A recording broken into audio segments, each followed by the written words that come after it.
Hi there, it's Dorleen. Welcome to my channel and my creative life. So I am a design team member for Printable Cuttable Creatables, and I decided to make a card using this really cute, sweet woodland deer. Now, the file has two images of deers, one with their eyes open and one closed. I decided to use the one with her eyes are open. Now this image has 4 layers of brown, which I adore, which is probably the hardest part about this whole cut file, is to find 4 different colors of brown. Now I had some because I used a lot of scraps, but if you don't, I also thought, if you have ink, you can also just use like a lighter color and then just ink them darker until they're 4 different shades of brown. And I think anything like that would work. Once I put it all together, which you saw me using my precision glue press, it has a fine tip on it, so it really makes it a lot easier, especially on those teeny tiny blades of grass and also the flowers, because this is pretty small because it's for a standard card, and standard card is the 4 1/4 by 5 1/2. I did cut a piece of this really pretty plaid paper, and that is cut at 4 and 5 1/4. I just centered it, put it in the middle of the card. So I'm placing it on there, and at first I'm thinking, okay, that's it. And then I'm thinking, nope, it needs something else. So I grabbed my oval cutter, and I got this from Creative Memories. I'm talking in the year 2000. So it is almost 25 years old because it was in the middle of the year. I remember that. And one of the first tools that I ever bought. So I decided to cut an oval that's going to fit in the card perfectly and also create a base for that let's call it a lamb. Oh my goodness, that deer to sit on. But anyhow, so I cut that out, and I always wiggle it first before I move anything, just in case I missed a spot.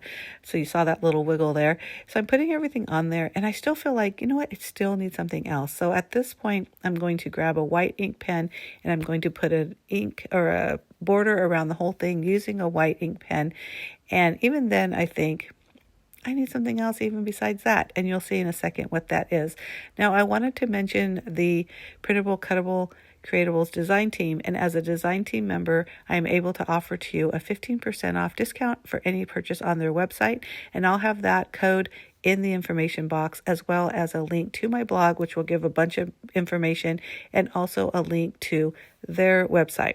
So going back to the card, so this is what I'm talking about. I grabbed that oval guide, and I'm using a stylus, and I'm just going around a couple of different times because I want to create a score line, an oval score within the oval. So you see how that is. Look, it's very subtle. It's not even really a whole lot. I probably should have pressed a little harder, but it just makes such a huge difference. And I absolutely love that for this card because I didn't want to take away from that super cute, sweet deer, but it just needed a little something.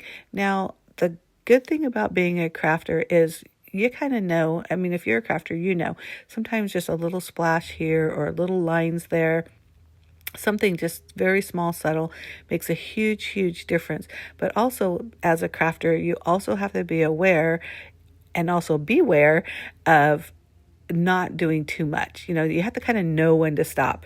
And so once I did that, I thought, you know what, that's good enough. A lot of times I'll put some more splatter or some glitter or some, gems or, whatever it is. And maybe I could have gotten away with some gems on this, maybe some little pearls or something really kind of sweet. But again, you just got to know when to stop. And I felt like the very subtle addition of the white line around the oval, and then that cool, I'm going to call it cool because I think it's cool, score line around it. It was enough to, in my opinion, to let it stand out. But also, I want to really showcase that deer again. So cute. Now, I hope you like this video so far, and if you do, please give me a thumbs up. Don't forget to hit that subscribe button. I do post 2 videos a week. One is always scrapbooking, and the other is whatever it is I'm creating in the command center, which is the name of my craft room and also my blog. And that little pokey tool that I was just using is just something that I found like at a thrift store, and it works perfectly for those kind of things. But thank you so much again for watching, and I hope you love this card as much as I do. Bye.